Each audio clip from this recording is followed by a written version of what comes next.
জানিয়ে দেব সর্বশেষ আপডেট বাংলা সংবাদের শুরুতেই শিরোনাম। হাসিনাকে মার্কিন যুক্তরাষ্ট্রের আলটিমেটাম, ৮ জুলাইয়ের মধ্যে সাংবিধানিকভাবে পদত্যাগের নির্দেশ।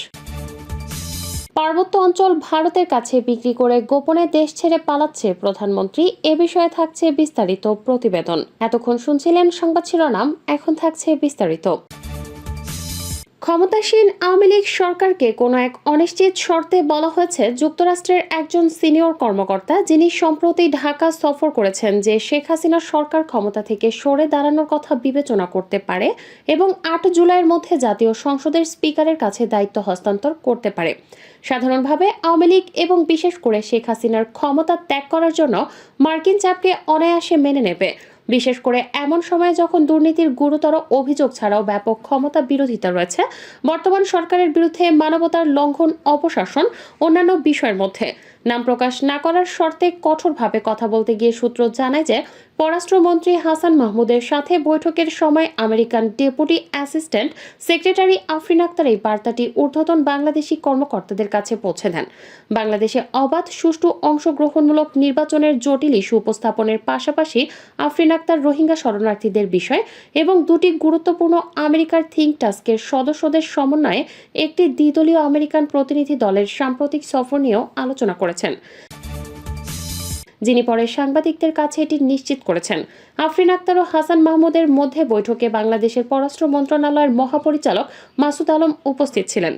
বাংলাদেশের পররাষ্ট্র সচিব তীব্র প্রতিক্রিয়া জানিয়ে বলেছিলেন যে বাংলাদেশের অভ্যন্তরীণ বিষয়ে প্রয়োজনীয় বিদেশি হস্তক্ষেপ আপত্তি করে। সূত্রগুলো জানিয়েছে যে শেখ হাসিনার সামনে আফরিন আক্তার দুটি বিকল্প রেখেছিলেন। প্রথম বিকল্পের অংশ হিসেবে শেখ হাসিনা সরকার পদত্যাগ করতে পারে এবং রাষ্ট্রপতি মোহাম্মদ শাহাবুদ্দিনের কাছে দায়িত্ব হস্তান্তর করতে পারে। মার্কিন কর্মকর্তা হাসান মাহমুদের সামনে উপস্থাপন করেন বর্তমান সংসদ ভেঙে দিয়ে একটি সত্যিকারের অবাধ, সুষ্ঠু ও অংশগ্রহণমূলক এবং অন্তর্ভুক্তিমূলক নির্বাচনের পথ প্রশস্ত করার আগে ৮ জুলাইয়ের মধ্যে বর্তমান আওয়ামী লীগ সরকারের স্পিকার শিরিন শারমিন চৌধুরীর কাছে ক্ষমতা হস্তান্তরের সুপারিশ করেন। বাংলাদেশি নেতৃত্বের সামনে উপস্থাপিত দুটি বিকল্পের ভিত্তি ছিল যে উভয় সংবিধানের কাঠামোর মধ্যে এবং সরকার দ্বারা কাজ করা বিবেচনা করা যেতে পারে। বাংলাদেশের সংবিধানের ৪র্থ খণ্ডের ২য় অধ্যায়ে বলা হয়েছে, ১. প্রধানমন্ত্রী পদশূন্য হয়ে যাবে ক. যদি তিনি রাষ্ট্রপতির হাতে পদত্যাগপত্র জমা দিয়ে যে কোনো সময় পদ থেকে পদত্যাগ করেন, অথবা খ. যদি তিনি সংসদ সদস্য হওয়া বন্ধ করেন।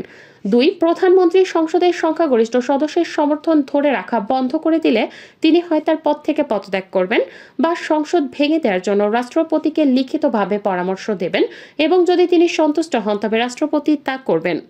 যে সংসদে অন্য কোনো সংসদ সদস্যের সংখ্যাগরিষ্ঠ সদস্যদের সমর্থনে আদেশ দেন না, সেই অনুযায়ী সংসদ ভেঙে দেন। এছাড়া সংবিধানের অনুচ্ছেদে বলা হয়েছে যে রাষ্ট্রপতি যদি তার পদের শূন্যতা দেখা দেবে, রাষ্ট্রপতি যদি তার অনুপস্থিতি, অসুস্থতা বা অন্য যে কোনো কারণে তারা অফিসের কার্যভার সম্পাদন করতে অক্ষম হন, তবে স্পিকার যেই কাজগুলি সম্পাদন করবেন। যতক্ষণ না একজন রাষ্ট্রপতি নির্বাচিত হন বা যতক্ষণ না রাষ্ট্রপতি তার অফিসে কার্যভার গ্রহণ করেন। যেমনটি হতে পারে গুরুত্বপূর্ণভাবে মার্কিন কর্মকর্তারা ইঙ্গিত দেওয়া হয়েছিল যে দুটি বিকল্প মেনে চলতে ব্যর্থ হলে তবে পছন্দের ভাবে দ্বিতীয়টি প্রভাবশালী ব্যবসায়ী এবং রাজনৈতিক নেতাসহ বাংলাদেশি ব্যক্তিদের বিরুদ্ধে একের পর এক শক্তিশালী অর্থনৈতিক নিষেধাজ্ঞার দ্বারা অনুসরণ করা হবে।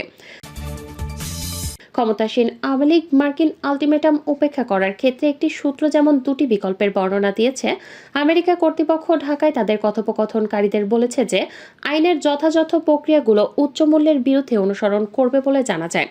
ওই দেশে বসবাসকারী বাংলাদেশি ব্যক্তি নরফিক্স নিউজের সাথে কথা বলার সময় বাংলাদেশের অন্যতম প্রধান সাংবিধানিক বিশেষজ্ঞ শাহদিন মালিক বলেছেন যে পরিস্থিতি রাজনৈতিক অন্যথায় নতুন নির্বাচন না হওয়া পর্যন্ত প্রধানমন্ত্রীকে রাষ্ট্রপতির সংসদ ভেঙে দেওয়ার পরামর্শ দিতে হবে।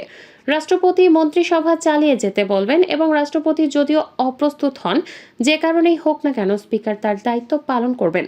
সংবিধানের ১৫তম সংশোধনীতে প্রচুর ত্রুটি রয়েছে বলে সম্মত হয়ে মালিক বলেছিলেন যে যদি তিনি পদত্যাগের দাবিতে রাজি হন তবে এটি তার জন্য রাজনৈতিকভাবে আত্মঘাতী হবে। মালিক উপসংহারে এসেছিলেন যে শেখ হাসিনা এই ধরনের পদক্ষেপগুলো অস্বীকার করবেন এবং তিনি আশঙ্কা করছেন যে শাসন ব্যবস্থা দমনমূলক হবে। সাংবাদিক ইলিয়াস বলেন, অভিযানে দেখানো হচ্ছে একজন মুসলিম শিক্ষিত যুবক পাহাড়ে যায়। শুধু যায় না, শব্দটি ব্যবহার করা হয়েছে হিজরত করেছে। আটককৃত কেউ না বললেও আইন আইনশৃঙ্খলা বাহিনী হিজরত শব্দটি আবিষ্কার করেছে চট্টগ্রাম সেনাবাহিনীর ঊর্ধ্বতন এক গোয়েন্দা কর্মকর্তার নাম প্রকাশ না করার শর্তে জানিয়েছেন মূলত জামাতুল আনসার বলে বাস্তবে কোনো সংগঠনের অস্তিত্ব নেই। এছাড়া পাহাড় থেকে অভিযান চালিয়ে র্যাব কাউকে আটক করেনি। দাড়ি টুপি যাদের দেখানো হয়েছে তারা অনেক আগে থেকে র্যাবের হাতে গ্রেপ্তার ছিল। কুকিচি ন্যাশনাল আর্মি বা KNF এর সাথে প্রশিক্ষণের দাবি করা হয়, সেটাও সাজানো নাটক। ক্রসফায়ারের ভয় দেখিয়ে তাদেরকে এসব করতে বাধ্য করে।